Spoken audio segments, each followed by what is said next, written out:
السلام عليكم، وياكم كهذا المركز المهندس. اليوم عندنا هاي جيب جراند شيروكي ليمتد موديل 2014.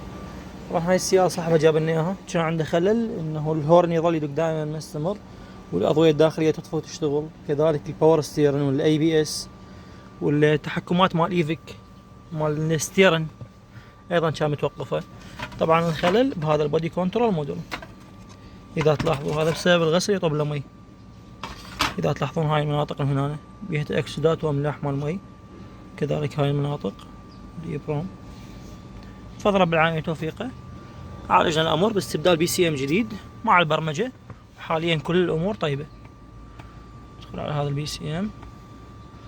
هذا حاليا الدي تي سي، ما عندنا فقط كودات مال الإشارة الجانبية مال الدعامة هنا بيها خلل، واللايسنس بليت لامب، المصباح الخلفي مال الرقم بيعطل.